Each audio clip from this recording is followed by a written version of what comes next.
מחזיקים בה ותומכיה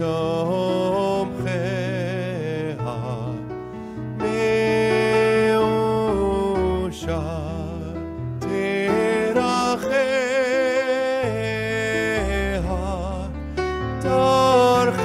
תרחנום בכל נתיבותיה שלום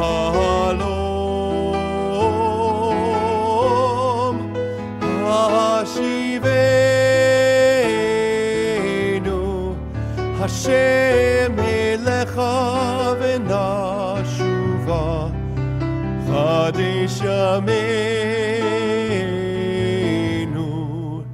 כקדם.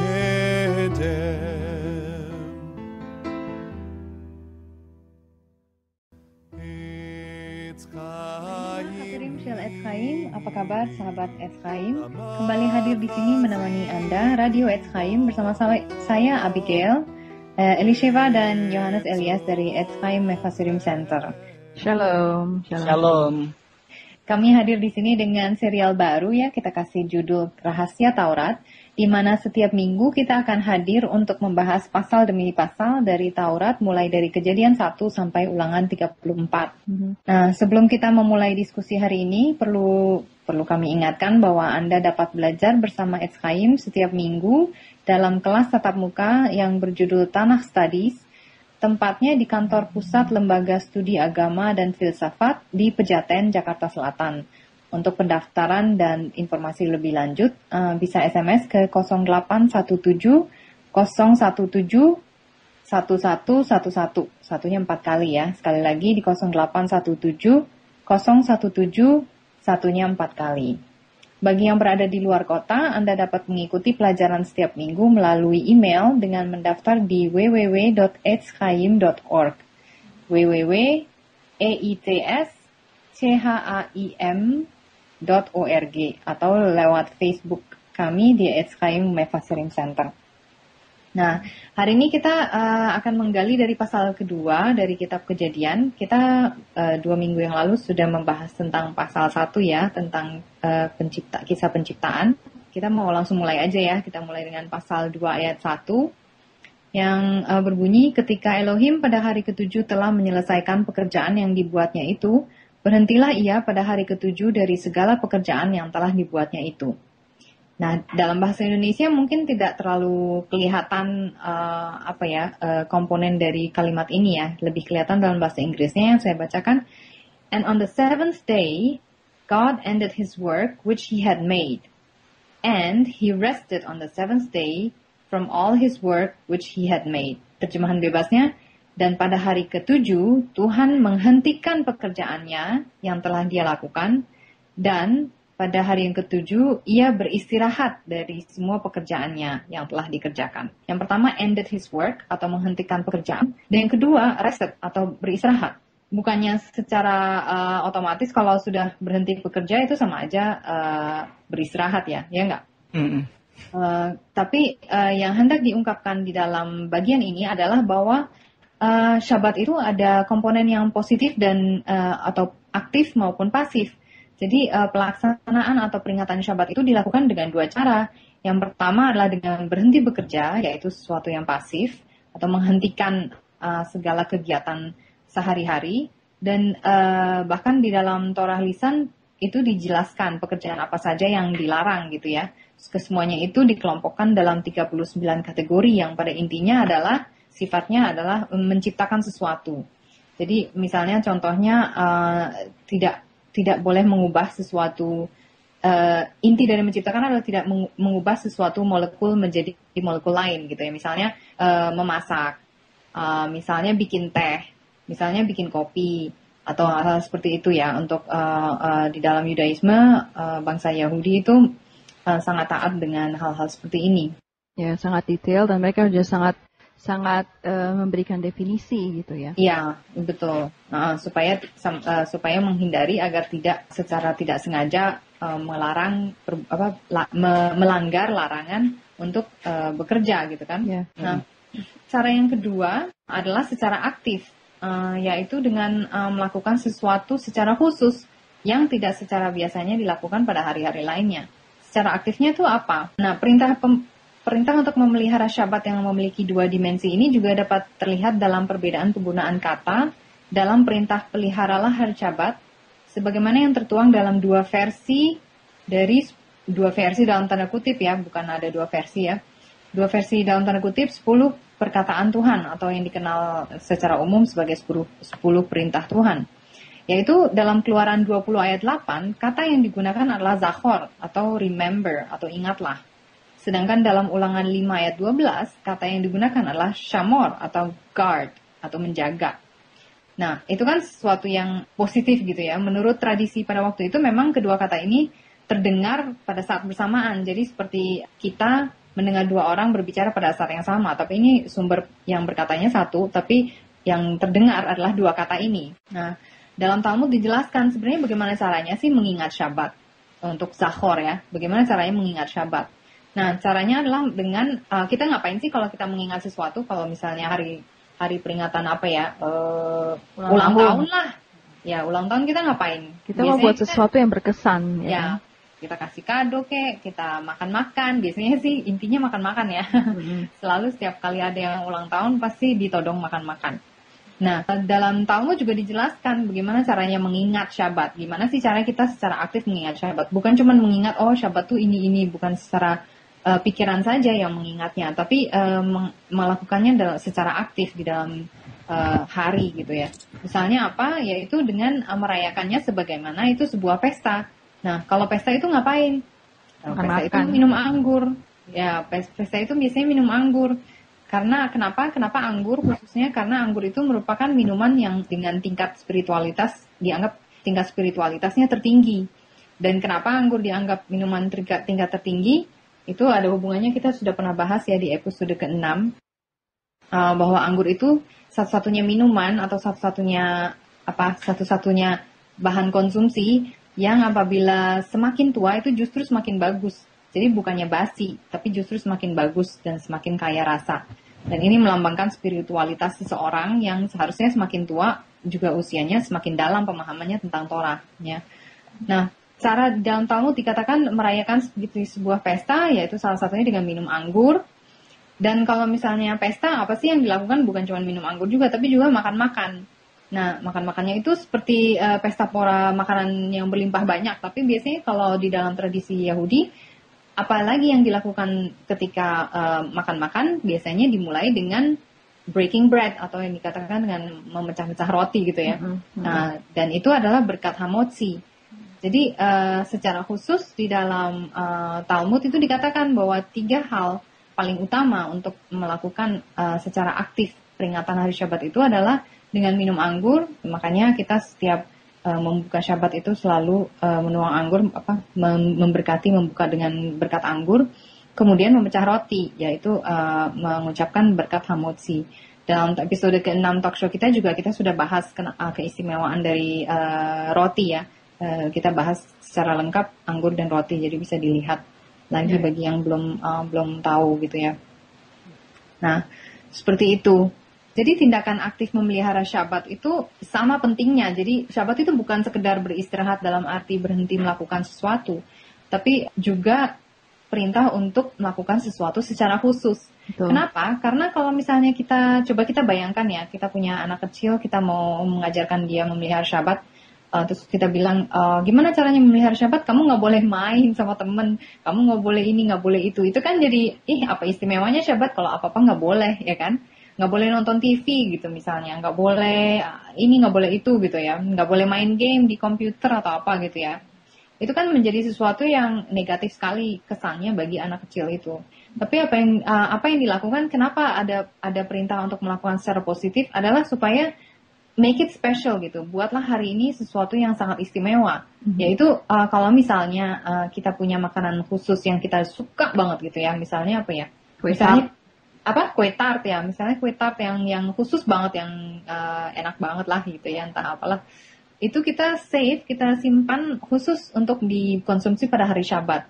Ya, salah satu narasumber kami, Rabbi Zev itu dia punya anak juga, dia mengatakan bahwa salah satu caranya dia untuk membuat hari Syabat itu istimewa buat anaknya adalah pada hari Syabat itu khusus dia boleh makan snack kesukaannya dia, misalnya coklat atau apa gitu, itu khusus gitu. Jadi benar-benar dikhususkan. Terus mereka membiasakan karena memang sekarang zaman teknologi baru itu selalu main game atau apa, mereka bolehin main game, tapi gamenya game itu kayak main kartu atau board game gitu yang pakai papan seperti itu.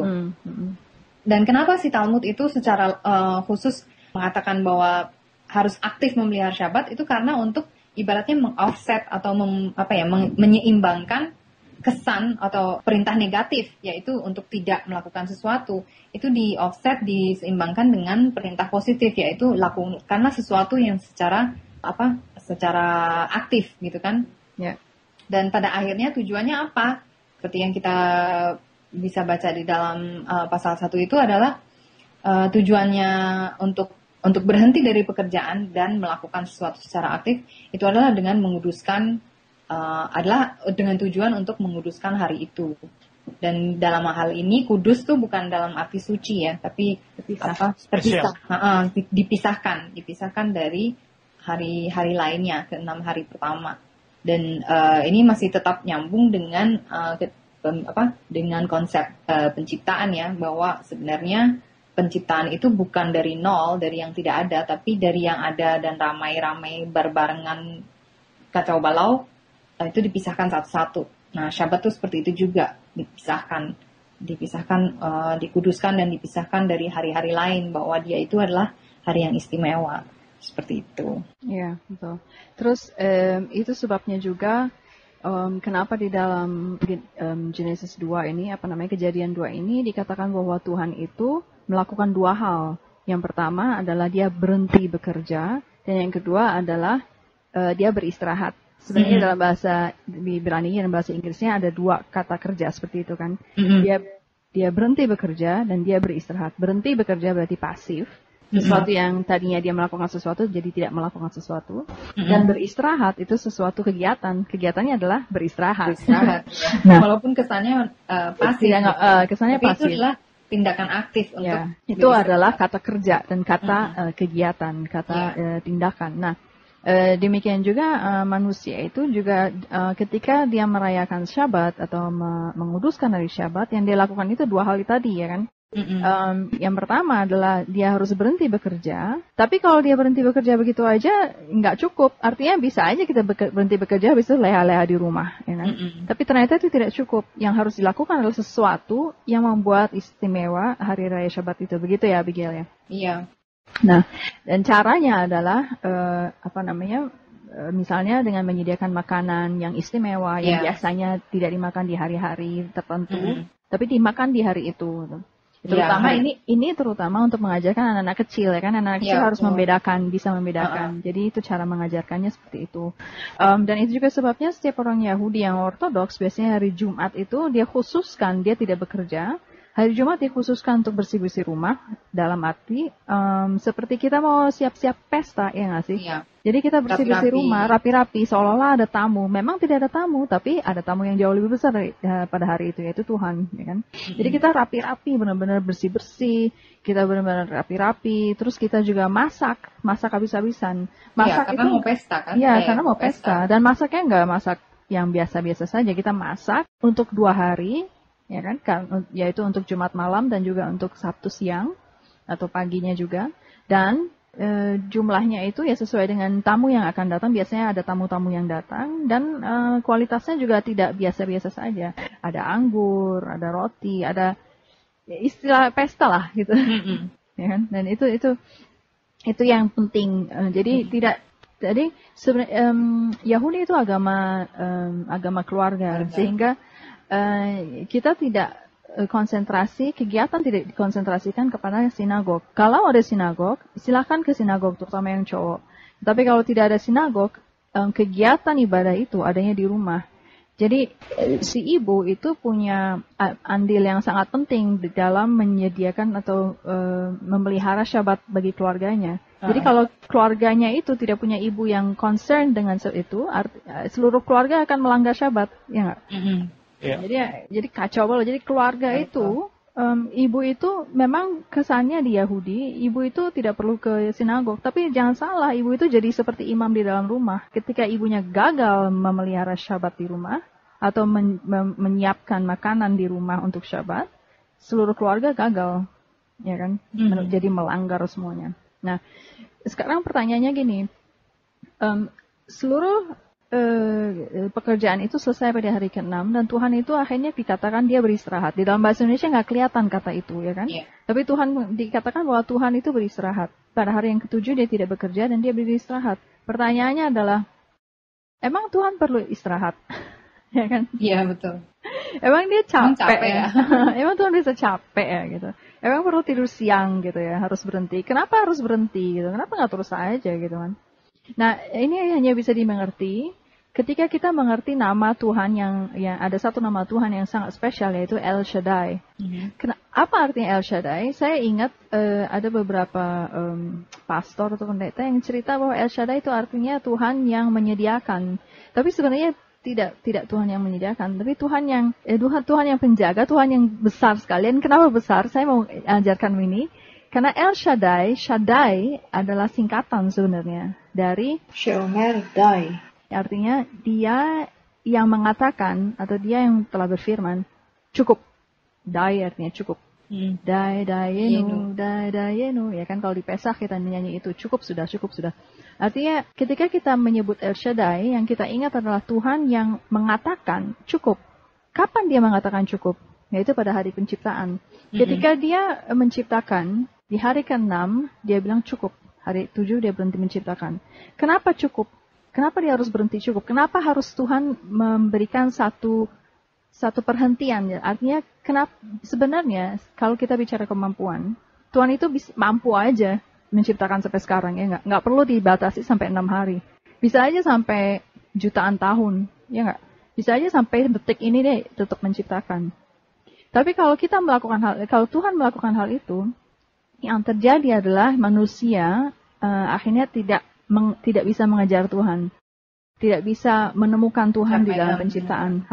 Artinya kita ibaratnya begini, kita sedang mau belajar mengenal seseorang dan seseorang ini sangat cepat larinya. Kita kejar, ternyata orang itu nggak berhenti lari, kita nggak akan pernah catch up, kan?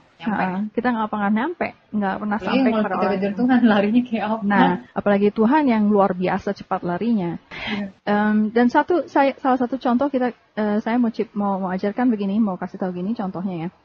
Seluruh penciptaan itu kan tercipta dan mengalir ada proses alaminya, ya kan? Misalnya gini, anak kecil dari bayi, terus jadi balita, ya kan? Terus jadi batita, batita dulu, balita, terus remaja, ya kan? Dan seterusnya, sampai kakek, nenek, dan seterusnya. Itu ada prosesnya. Demikian juga misalnya kupu-kupu. Dari kupu-kupu itu nggak langsung lahir, langsung jadi kupu-kupu, ya kan? Dia dari telur dulu, habis itu kepompong, benar nggak? Bukan, telur dulu, ulat dulu, ya, kepompong. Habis kepompong baru kupu-kupu, ya kan?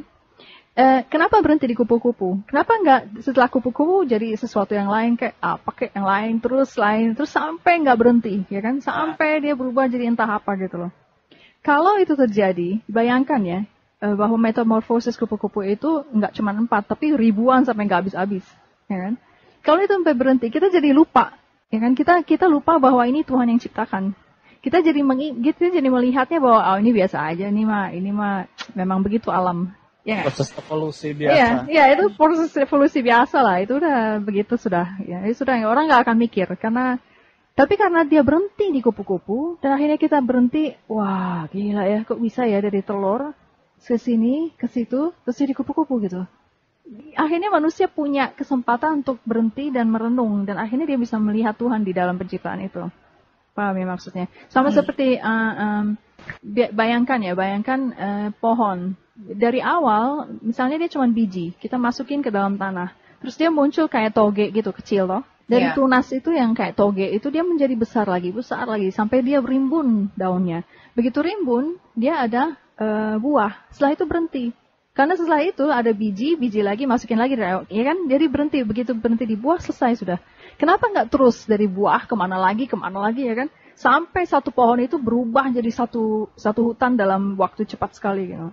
Dan hutan itu menjadi sangat pekat ya, sangat pekat karena dia berubah terus kan, dan sangat menutupi seluruh matahari. Akhirnya kita begitu terhimpitnya dengan seluruh ciptaan, kita berhenti, kita nggak bisa berhenti melihat Tuhan. Bisa bayangkan nggak maksudnya ya? Jadi ketika Tuhan bilang cukup 6 hari saja berhenti, setelah itu hari ke-7 adalah hari istirahat. Yang dia lakukan, dia bukan beristirahat untuk dirinya sendiri, tapi dia memberi kesempatan untuk manusia supaya manusia bisa mengejar dia, supaya dia bisa, waktu dia lari, dia nggak terlalu cepat larinya, manusia sempat mengejar dia. Dan di hari Syabat itu kita akhirnya ketemu dia, ya kan? Dengan cara menguduskan hari Syabat. Seperti itu. Sebenarnya itu indah sekali, ya kan? Lebih gali bisa lebih banyak lagi. Tapi kita mau bahas juga tentang manusia ya. Di Kejadian 2 kita juga melihat bahwa Tuhan memfokuskan bagaimana cara dia menciptakan manusia ya. Dan Koko akan ceritakan itu ya. Iya, Sobat SKYIM. Minggu lalu kita sudah mendengar bagaimana tentang penciptaan ya di Kejadian 1. Sudah dijelaskan juga tentang Tohu Webohu. Jadi ini sesuatu yang menarik dan ini terus berlanjut proses penciptaan itu. Menurut tradisi Yahudi, ya, dunia itu memang diciptakan dari tidak ada menjadi ada. Akan tetapi dunia ini, ya, yang diciptakan ya, kehidupan dunia ini berasal dari sebenarnya sudah ada ya, berasal dari Tohu Webohu itu. Sudah ada dari sebelumnya, hanya tidak harmoni, kacau balau dan seterusnya. Nah, proses penciptaan itu ada prosesnya, ada level-levelnya, dan selalu bergerak menuju kesempurnaan. Seperti tadi yang Elizabeth sampaikan tentang bagaimana dari ulat menjadi kupu-kupu, ya. Ada satu proses di mana dari ulat yang bentuknya tidak indah, ya, lalu menjadi begitu indah. Betul. Kupu-kupu, gitu ya. Iya. Nah, dalam penciptaan itu pada awalnya kalau kita belajar Tohu Webohu itu kan tidak ada kacau balau gitu ya, tidak sempurna. Segala sesuatu tidak terjadi begitu harmoni. Akan tetapi semua itu merupakan bagian dari proses sampai kepada menjadi yang lebih baik dan semakin baik. Nah, kalau kita membaca dalam tradisi Yahudi, ya, manusia pertama, ya, yaitu Adam yang kita kenal di dalam kitab suci. Kalau tradisi sebelumnya itu sebenarnya sudah ada manusia ya, tanda kutip ya, yang sudah eksis sebelum di dunia ini. Iya, betul. Tercatat ada sekitar 974 generasi sebelum Adam sebagai manusia yang ketika Tuhan selesai menciptakan, dia katakan sungguh amat baik gitu ya. Jadi ketika Tuhan melihat penciptaan, selesai menciptakan segala sesuatu, lalu dia katakan sungguh amat baik, ya, itu dapat didefinisikan bahwa dunia sebelumnya itu belum memuaskan Tuhan. Baru setelah dia katakan ini sungguh amat baik, maka inilah gitu ya, inilah dunia kita, inilah manusia yang diciptakan yang Tuhan lihat dan memuaskan hati Tuhan. Dan itu adalah Adam.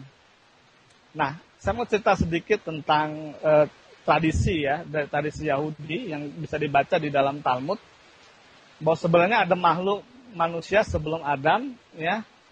Di situ dikatakan bahwa struktur tubuhnya itu berbeda dengan manusia sekarang yang ada saat ini. Ya, dikatakan bahwa mereka memiliki ukuran yang sangat luar biasa tinggi, ya. Lalu disebut juga androgynous, antara jantan dengan sebagian jantan, sebagian setengah-setengah kayak hermafrodit gitu ya. Ya, seperti hermafrodit. Nah, akan tetapi struktur tubuh mereka ini sebenarnya memiliki karakter yang seperti manusia pertama Adam itu. Jadi jangan heran kalau penemuan-penemuan dalam ilmu pengetahuan, dalam sains, termasuk penemuan fragmen-fragmen di Jawa, di Cina gitu ya, lalu ada ditemukan manusia-manusia seperti Pithecanthropus erectus dan seterusnya, yang bentuknya tidak sama seperti manusia modern seperti kita, itu sebenarnya berasal dari itu. Ya, jadi sebenarnya tohu dan bohu itu memang pada waktu begitu tidak ada harmoni, tidak ada budaya, sehingga dikatakan bahwa manusia yang memiliki budaya hanyalah setelah zaman Adam. Gitu ya. Nah, ya, terus kok. Ya. Nah, pada waktu penciptaan permukaan bumi ini ya, itu di dalam Kejadian 2 dikatakan bahwa Tuhan membuat taman sebagai tempat tinggalnya manusia pertama, Adam, gitu ya. Pada waktu Tuhan menyediakan tempat atau taman bagi tempat kediamannya Adam dan keturunannya, itu sungguh amat indah, gitu ya. Sungguh amat indah, dikatakan bahwa Tuhan menumbuhkan banyak pohon-pohon, menumbuhkan segala sesuatu, itu begitu luar biasa, ya. Nah, Adam ketika tinggal di taman itu, ya, pada waktu itu dia belum menjadi seorang yang menghasilkan makanan atau memproduksi makanan, tapi dia hidup sebagai seorang pengumpul makanan, ya, karena mereka hidup dari buah-buahan, dari pohon-pohon, gitu. Yang sudah ada ketika itu. Yang sudah ada, sehingga mereka hanya mencukupi kebutuhan hidupnya berdasarkan dari apa yang dia kumpulkan dari pohon-pohon itu. Nah, itu kehidupan di Taman Eden. Dan kehidupan itu dikatakan bahwa sungguh sangat indah. Ada banyak tradisi tentang kehidupan di Taman Eden, ya, muncul dalam berbagai karya sastra, hampir di seluruh wilayah di dunia ini, itu ada tradisi itu, karya sastra itu, ya, baik di Mesir, India, Tibet, Babilonia, Persia, Yunani, dan seterusnya. Nah, ada seorang seniman dari Yunani, Hesiod, kira-kira tahun 750 BCE, ya, before Common Era, dan tulisannya Work and Days. Dia mencatat bahwa manusia itu hidup seperti Tuhan pada zaman di Taman Eden. Ya, mereka begitu bahagia kehidupannya, mereka punya hubungan yang sangat karib dengan divine being, ditulisnya begitu, dan itu sangat cocok dengan apa yang ada di dalam Kejadian 2. Dikatakan bahwa hidup manusia itu begitu karibnya dengan Tuhan. Mereka bukan hanya percaya adanya Tuhan semesta alam, tapi mereka memiliki pengetahuan yang begitu jelas tentang Tuhan. Karena mereka hidup bersama dengan Tuhan pada waktu itu. Dan itu sesuatu yang luar biasa, dan itu sesuatu yang diimpi-impikan oleh umat manusia sampai dengan generasi kita saat ini, bahwa satu saat nanti kita ingin hidup di Taman Eden seperti Adam sebelum dia jatuh ke dalam dosa. Mereka hidup dalam sukacita, hari-harinya dipenuhi dengan keindahan, sukacita. Bahkan umur manusia begitu panjang, ya. Bahkan kalau anak umur 100 tahun itu mungkin dianggap anak kecil. Manusia yang umur 100 tahun itu dianggap anak kecil. Karena begitu indahnya kehidupan di taman itu. Pada waktu dosa belum terjadi. Akan tetapi ular ternyata mencuri keabadian itu dari immortality dari manusia. Itu yang ditulis oleh Hesiod, ya, sebagai seorang seniman dari Yunani. Nah, ketika Adam diciptakan dan dia diperintahkan Tuhan untuk memelihara taman itu, untuk berkembang biak, ya. Nah, sesungguhnya Adam itu memiliki tingkat intelektual yang sangat tinggi, gitu ya. Jadi manusia pertama yang disebut pertama Adam ini itu berbeda dengan 974 generasi sebelumnya, gitu. Pada waktu masih tohu webohu. Ketika masa itu masih masih tidak harmoni dan seterusnya. Intelektual Adam itu sangat luar biasa, ya. Dikatakan bahwa dalam tradisi bahwa dia memiliki mental, fisik yang ada pada level yang sangat tinggi. Bahkan kita nggak kenal kali ya level seperti itu. Nah, salah satunya apa? Adam diberikan oleh Tuhan kemampuan untuk menciptakan kata-kata. Dia menciptakan bahasa, dia juga diberi kemampuan untuk memberi nama-nama dari hewan, ya. Jadi kita ingat di Kejadian 2 itu bahwa hewan-hewan itu, binatang-binatang dibawa kepada dia, dan Adam memberi nama kepada hewan-hewan tersebut. Dan nama-nama itu bukan sembarang nama. Dan ini menunjukkan tingkat intelektual daripada Adam sangat tinggi. Dan bukan hanya nama hewan-hewan, tapi juga segala yang ada. Dia ciptakan bahasa. Contohnya ya, terang. Dalam bahasa Ibrani-nya or. Ya, or itu memiliki karakter huruf yang bergerak. Or ya, res gitu ya. Res itu karakter dari huruf yang bergerak ya. Dan hari ini kita tahu bahwa ketika kita bicara tentang terang, maka itu selalu berkaitan dengan kecepatan, gitu ya. Lalu Adam, contoh kata bumi, Eretz ya, Arets ya. Arets itu berasal dari kata rets. Rets itu artinya run, berlari. Jadi sesuatu yang berlari atau berotasi, bergerak gitu ya. Jadi setiap nama yang diciptakan oleh Adam itu sebenarnya mengandung esensi dari barang-barang tersebut. Betul, ya kan? betul. Jadi nama itu nggak cuma sekedar nama dan bunyi, tapi memang ada arti dan dia menangkap esensinya dari barang-barang itu. Iya, betul. Jadi kalau Adam menamakan dia Eretz ya, atau bumi gitu ya, sesuatu yang berotasi, memiliki akar kata dari sesuatu yang berotasi. Kita pernah ingat nggak sebelum zaman Kopernikus gitu ya, bahwa manusia berpikir bahwa bumi ini datar, ya kan? Termasuk zaman Galileo Galilei ya, malah sampai dihukum mati hanya karena dia katakan bahwa bumi itu bulat, ya kan? Pada waktu zaman sejarah gereja-gereja pada waktu itu.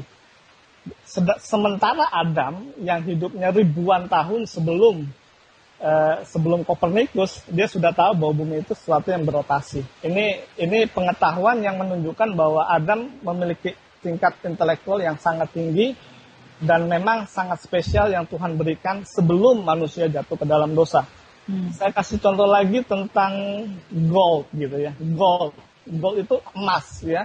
Emas itu dalam bahasa Ibrani zahaf. Ya, pernah ingat ya lagu Yerusalem Zahaf ya. Itu memiliki arti bahwa benda itu cemerlang gitu ya. Jadi ada maknanya. Dan ini yang kita bisa tahu bahwa di dalam Torah, dalam Kejadian 2 itu Adam sebagai manusia pertama yang memiliki budaya, dia memiliki tingkat intelektual yang sangat tinggi ya. Bahkan mungkin lebih daripada manusia yang ada sekarang ini. Dia punya pengetahuan yang sangat luar biasa. Dan itu hanya dimungkinkan ketika dia bergaul karib dengan Tuhan sebelum adanya pelanggaran manusia. Belum ada dosa ya? Iya. Lalu bukan hanya pengetahuan intelektualnya yang tinggi selama Adam tinggal di taman itu, tapi dia juga punya tingkat kerohanian yang sangat tinggi. Karena dikatakan bahwa manusia diciptakan menurut gambarnya Tuhan. Jadi kalau kita belajar dari banyak sastrawan yang menulis banyak cerita ya di luar dari Torah sebagai pembanding, maka kita tahu ada banyak karya sastra yang menceritakan bahwa manusia pada waktu itu hidup seperti gods gitu ya. Karena memang Adam diciptakan menurut gambarnya Tuhan gitu ya. Jadi kualitas spiritualnya segitu tingginya sampai hampir seperti Tuhan gitu ya. Iya, gitu. Karena mereka bukan hanya seperti kita percaya sama Tuhan, kita percaya adanya Tuhan. Kita melihat dan percaya adanya Tuhan itu tidak melihat Tuhan secara langsung, tapi menurut karya ciptanya dia di alam semesta ini. Akan tetapi Adam, gitu ya, dia bukan hanya percaya Tuhan, tapi dia melihat face to face dengan Tuhan. Dan itu luar biasa. Nah, jadi kita manusia sepanjang sejarah kehidupan manusia ini selalu merindukan untuk satu hari kita ingin ada di Taman Eden. Kita ingin hidup bersama dengan Tuhan. Kita ingin dekat dengan Tuhan. Kita ingin hidup seperti Adam. Kita ingin punya intelektual yang tinggi. Kita ingin punya tingkat kerohanian yang sangat tinggi seperti Adam. Tetapi kita tahu ya nanti di pasal selanjutnya, di pasal 3, kita akan lihat bahwa bagaimana manusia jatuh ke dalam dosa, dan dosa itu menghancurkan segalanya, ya. Dosa itu menghilangkan jejak dari Taman Eden. Itu hilang. Nah, lalu saya coba baca dari berbagai literatur ya dalam tradisi Yahudi bahwa ternyata banjir yang terjadi di bumi pada waktu dulu ya, pada zaman dahulu yang menghilangkan jejak sehingga kita kehilangan jejak tentang Taman Eden. Itu terjadi 3 banjir besar. Jadi yang salah satunya ada tercatat dalam kitab ya, Kejadian, yaitu banjir Nuh. Ya, di samping banjir Nuh ternyata ada 2 banjir lagi, ya, yang mengubah topografi dari bumi ini. Banjir yang terjadi zaman Enos, dan yang ketiga adalah banjir yang terjadi pada zaman Menara Babel. Dan itu mengubah topografi dunia ini sehingga kita nggak pernah tahu di mana sebenarnya Taman Eden. Manusia ingin cari tahu, ya, akan tapi itu sudah mengubah. Dan kadang-kala kita kan ingin one day kita ingin kembali hidup seperti Adam. Kita ingin hidup sebagai manusia yang tidak berdosa, ya. Kita ingin hidup bersama dengan Tuhan. Akan tapi segala sesuatu ini kalau dilihat dari sains juga dari kitab suci, maka kita tahu bahwa semua ini begitu sinergi dan cocok gitu ya, bahwa Torah adalah kitab untuk seluruh umat manusia, bukan hanya untuk orang Yahudi, ya. Karena disinilah kita bisa melihat dengan jelas bagaimana penciptaan, bagaimana kehidupan manusia sebelum jatuh ke dalam dosa, dan bagaimana dosa menghancurkan hubungan dengan Tuhan dan seterusnya. Itu hanya dilihat di dalam Torah. Kitab Kejadian ini dalam Torah ya. Dan yang paling dahsyat itu adalah bagian di mana Koko tadi cerita sebelum Adam, generasi manusia memang sudah ada, tapi kacau balau. Kita sudah bahas di Kejadian 1 bahwa ada tohu bobohu yang tadi Koko juga cerita. Tohu bobohu itu berarti segala sesuatu tercampur aduk dan segala sesuatu itu tidak punya definisi yang jelas. Sehingga di hari ke-6 kita lihat bahwa Tuhan itu memisahkan yang feminin dan yang maskulin dari Adam. Jadi tadinya Adam itu adalah satu manusia dengan 2 jenis kelamin, feminin dan maskulin. Dan keduanya itu posisi Adam seperti itu memang bukan dia satu-satunya, rupanya generasi-generasi sebelumnya sudah banyak yang seperti itu ya, gitu kayak ya. Iya. Ya, dan kalau kita melihat di penemuan arkeologi di mana mereka melihat bahwa manusia itu skeleton tulang-tulang manusia itu bentuknya beda dengan manusia yang sekarang ada gitu ya. Kalau malah mirip-mirip dengan monyet gitu. Iya. Ya, bisa jadi, saya nggak tahu ya, tapi bisa jadi itu benar karena itu masa di zaman tohu bobohu, dalam arti masa di mana segala kekacauan masih ada, segala pencampuran masih ada, dan definisi masih belum jelas. Manusia iya, binatang iya, laki iya, perempuan iya, gitu loh. Dan baru sesudah Tuhan menciptakan Adam, barulah generasi manusia seperti kita ini, yang intelek, yang jelas definisinya, itu dimulai gitu ya. Nah itu bisa... Dari tradisi memang dikatakan manusia itu seperti androgynous ya. Pada waktu itu, lalu juga dikatakan bahwa ukurannya itu begitu besar, luar biasa besar, ya. Akan tapi kemudian manusia menyusut, ya, mengecil ukurannya, ya, seperti manusia zaman modern saat ini. Ya, hari ini memang topiknya menarik sekali. Ya, di sekian pembahasan kita untuk episode kali ini.